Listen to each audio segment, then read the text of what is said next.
মুহাম্মাদের মুখে যদি আমার সামনে থুতু নিক্ষেপ করতে পারো, তাহলে আমি বুঝবো তুমি কায়দায় কালেমা পড়ো নাই, বেকায়দায় পড়েছ। পৃথিবীতে যাকে সৃষ্টি না করলে, আসমান জমিন তরলতা কীট পতঙ্গ গ্রহ নক্ষত্র আল্লাহ তাআলা কিছুই সৃষ্টি করতেন না, ওই মানুষটার মুখের মধ্যে থুতু নিক্ষেপ করার জন্য বলেছে। উকবা ইবনে আবি মুআইত বলে, দোস্ত রে, চিন্তা করবা না, চলো চলো আমি তোমার সামনে মুহাম্মাদের গায়ে থুতু নিক্ষেপ করবো, তার মুখে থুতু নিক্ষেপ করবো। উকবা ইবনে আবি মুআইত আর আব্দুল্লাহ ইবনে উবাই দুইজনে মিলে নবীর বাড়িতে, নবীজি সাল্লাল্লাহু আলাইহি সাল্লামের বাসায় যাইয়া আল্লাহর পয়গম্বরের সামনে উকবা ইবনে আবি মুআইত যাইয়া মুখে থুতু নিক্ষেপ করলেন। থুতুটা নবীজির গায়ে পড়লেন না। আল্লাহর পয়গম্বর ওই জায়গা থেকে দূরে চলে গেলেন। এমত অবস্থার মধ্যে আল্লাহ তাআলা সূরা ফুরকানের 28 নম্বর আয়াতে কারিমা নাযিল করে তার হাবিবকে জানায় দিলেন, ইয়া ওয়াইলাকা লাইতানি লাম আত্তাখিযু ফুলানান খলিলা। হাবিব আমার, দুনিয়ার ময়দানে যারা বন্ধু বন্ধুর কথা শুনে আজকে আপনার গায়ে থুতু নিক্ষেপ করেছে, উকবা ইবনে আবি মুআইত আপনার গায়ে থুতু নিক্ষেপ করতো না, কিন্তু আব্দুল্লাহ ইবনে উবাই তার দোস্ত, তার বন্ধু, তার কথা শুনে আপনার গায়ে থুতু নিক্ষেপ করতে আসে। ও হাবিব, ও বন্ধু, আপনি চিন্তা করবেন না, কিয়ামতের ময়দানে এই বন্ধুগুলোই, যে সমস্ত বন্ধুরা বন্ধুর কথা শুনে আপনার গায়ে থুতু নিক্ষেপ করতে আসে, আপনাকে নিয়ে ষড়যন্ত্র করেছে, আপনার বিরুদ্ধে স্লোগান দিয়েছে, এই সমস্ত জালেম গুলা কিয়ামতের ময়দানে ওয়ায়াউমা ইয়াদুজ যালিমু আলা ইয়াদাইহি ইয়াকুলু ইয়া লাইতানি ইত্তাখাযতু মা'আর রাসূলি সাবিলা। কিয়ামতের ময়দানে এই সমস্ত জালেম গুলা তাদের দুই হাত গুলো এরকম কামড়াইতে থাকবে আর আফসোস করবে, হায় হায়, দুনিয়ার ময়দানে কেন রাসূলের পথ আর মতে চললাম না, কেন আলেমদের কথা শুনলাম না, কেন মসজিদের ইমামের কথা শুনলাম না, কেন মুফতি সাহেবের কথা শুনলাম না। আজকে যদি আলেমদের কথা শুনতাম, রসুলের পথ আর মতে যদি চলতাম, আজকে কিয়ামতের ময়দানে আমার এমন অবস্থা হতো। আর জোরে বলেন, হতো।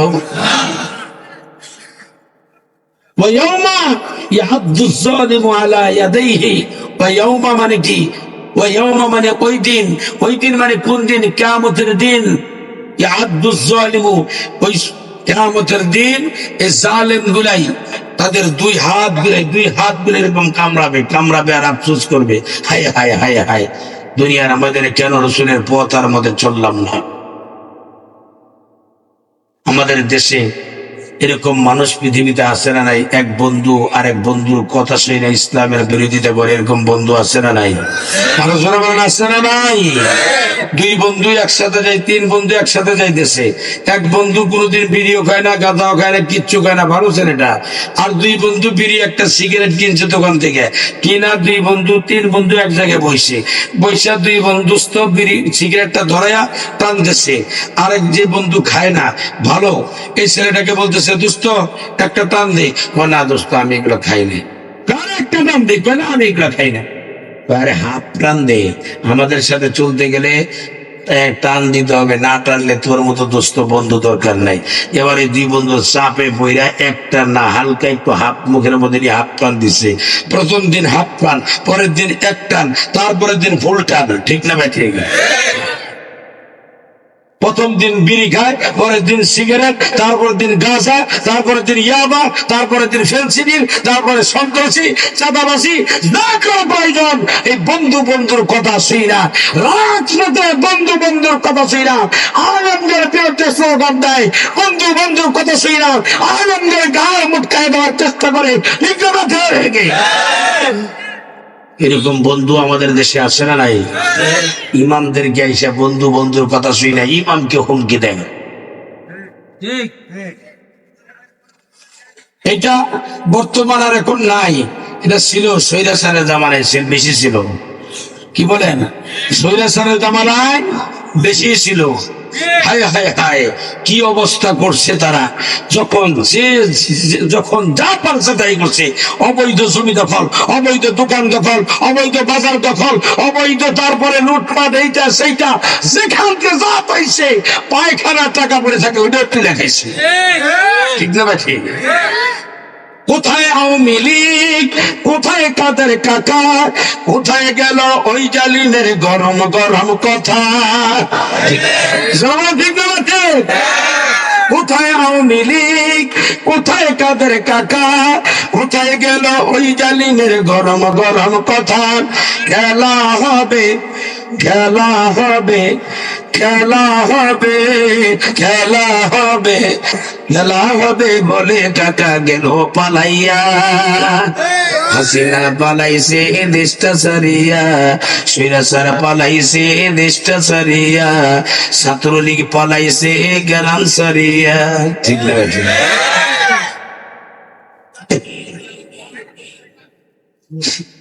সেই কাউমা কাদের বাংলাদেশে বড় বড় কথা বলেছিল। হায় হায় হায়, তারা কোন দিক দিয়ে পালায় গেছে!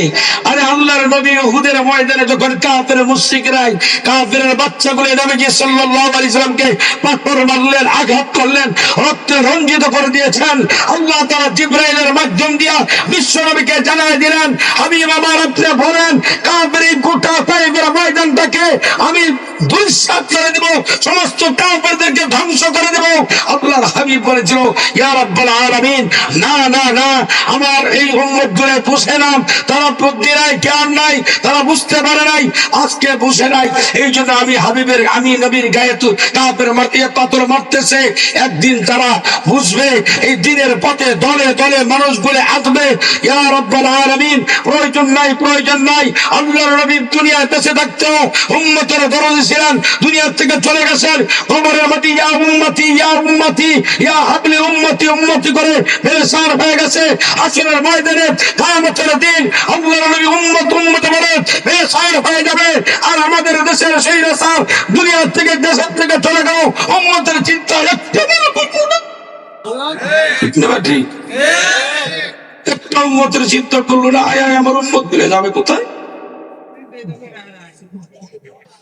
দেশ থেকে চলে গেল, আবার যাইয়া সেই জ্ঞানে যাইয়া কত ষড়যন্ত্র করলো, যে পেঁয়াজ বন্ধ করে দাও, রসুন বন্ধ করে দাও, দেখি আমার উম্মত গুলো খায় কেমনে, না খাইয়া পরে মরবে, আমিও মরতেছি, আমার উম্মত সফল। হ্যাঁ মরবো, কিন্তু আমরা মরবো না, নাকি বলেন? সেই সমস্ত অপরাধ গুলো করেছে। আমরা বলি বাংলাদেশে তুমি আসো, বাংলাদেশে আসো, আমরা চাচ্ছি তুমি আসো। আসলে কি হবে? সেই শাপলা চত্বরে হেফাজত ইসলামের আলেমদেরকে বাংলাদেশ প্রশাসন বাহিনী দিয়া যেইভাবে নির্মমভাবে হত্যা করে, গুলি করে হত্যা করেছে, শহীদ করে দিয়েছে, ওই অপরাধের কারণে নির্যাতন, ফাঁসি। ঠিক না? ফাঁসি হবে, ফাঁসি হবে, মৃত কবর রচনা করা হবে, দাফন হবে, আবার কবর থেকে চিন্তা করে তোলা হবে, উঠাইয়া আবার বলবো পিলখানা হত্যার জন্য যাদের কর্ডার দিয়ে মেরেছ তাদের জন্য আবার ফাঁসি। আবার তাদের কবর রচনা করা হবে, সেখান থেকে আবার নতুন করে চিন্তা করে তোলা হবে, উঠাইয়া বলবো বাংলাদেশে ছাত্র আন্দোলনের জন্য যেই সমস্ত ছাত্রদেরকে হত্যা করার অনুমতি দিয়েছ তাদের জন্য আবার ফাঁসি। আবার ফাঁসির কাস্টডিতে ঝুলাইয়া কবর রচনা করে, দাফন করে, কবর দিয়ে জিন্দা করে উঠাইয়া এইবার বলবো, এবার আরেকবার ফাঁসি হবে তোমার আয়না ঘরে যাদেরকে অবৈধভাবে রাখছো। আয়না ঘর বাংলাদেশে পৃথিবীতে কখনো কোনো যে নাম শুনেছেন? শোনেন নাই? সেই আয়না ঘর নামক এই সৈরাচার হাসিনা বাংলাদেশের আলেমদেরকে যেইভাবে রেখে দিয়েছে, আলেমদেরকে যেইভাবে নির্যাতন করেছে, আলেমদের যেইভাবে ফাঁসির কাস্টডিতে ঝুলাই দিয়েছে, আলেমদেরকে বছরকে বছর তারা বন্ধ করে রেখে দিয়েছে। ও বাংলাদেশের তৌহিদি জনতা, মুসলিম জনতা, আপনারা আপনারা যদি আপনার সজাগ না হয়, এই বাংলাদেশে আবারও যদি কোনো ব্যক্তি, কোন নাস্তিক বনান, বেহার বনান, আলেমদের বিরুদ্ধে ষড়যন্ত্র করতে চায়, তাদের বিরুদ্ধে দাঁত বন্ধ জবাব দেওয়ার জন্য কারা কারা রাখে আছি হাত তুলে হারিয়ে দেবে ভাই। আলহামদুলিল্লাহ। তবে সাবধান হয়ে যাবেন, সাবধান। যদি মনে করেন তারা যা করছে আমরাও তাই করব, তবে তোমরা আর তারা আর তোমার মধ্যে আমার মধ্যে কোনো পার্থক্য নাই। যে যেভাবে চলি না কেন হিসাব করে চিন্তা ভাবনা করে চলতে হবে। আল্লাহর বান্দারা তারা অবৈধভাবে দোকানপাট লুট আপনার দখল করেছে, জমি দখল করেছে। এখন যদি আমি আপনার যদি অবৈধভাবে দোকানপাট এরকম দখল করি, জমি দখল করি, রাস্তাঘাট দখল করি, ব্যবসা বাণিজ্য দখল করি, বাজার দখল করি, তাহলে তাদের মধ্যে আর আমার মধ্যে পার্থক্য থাকলো কি? পার্থক্য থাকলো নাই। এই জন্য হিসাব করে সামনের দিকে কদম বাড়াবেন। যে যাই করি না কোনো হিসাব করে চলতে হবে। এক ব্যক্তি বানর দেখতে গেছে, চিড়িয়াখানা দেখতে গেছে, যা দেখে শখ করে গেছে চিড়িয়াখানা দেখবো। বিভিন্ন জনে বানরকে কেউ বাদাম দেয়, কেউ এটা দেয় সেটা দেয়। তা আল্লাহর এক বান্দা দেয় একটা কলা দিছে, কলা দেওয়ার পরে বানর করছে কলাটা নিয়ে পাশার মধ্যে ঠেকাইয়া পরে মুখে দিছে। যে ব্যক্তি কলা দিছে এই লোকটা চিন্তা করে কে আমি দিলাম কলা, এ খাওয়া বাদ দিয়ে পাশার মধ্যে নিয়ে ঠেকাই লোকে, তাহলে আমরা অপমান করছি। চিড়িয়াখানার মালিককে ডাক দিয়ে বলে ভাই আপনার এই বান্দরটা বেয়াদব। সে যাই দিচ্ছে সরাসরি মুখে খাচ্ছে, মুখ দিয়ে খাইতেছে, কারণ কিছু পাশার মধ্যে ঠেকাই নাই। আর আমি কলা দিলাম এটা পাশায় ঠেকাইয়া তারপরে এই না মুখে দিল, কারণটা কি?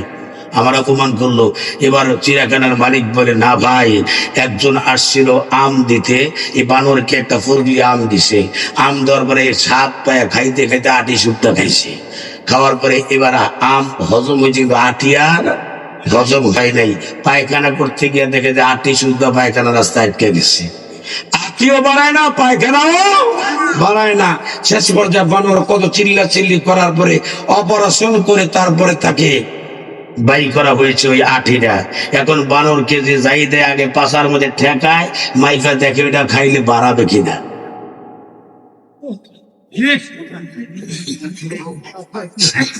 আমি আপনি মনে করি বাংলাদেশের তৌহিদি জনতা মনে রাখেন, আমি আপনি যে যাই করি না কেন হিসাব করে করতে হবে। কারণ হিসাব করে যদি না করি আবার এরকম মাপ দিয়ে দেখতে হবে যে আগামী দিন যদি আমি আপনি আসি সেটা হজম করতে পারবো কিনা। ঠিক না?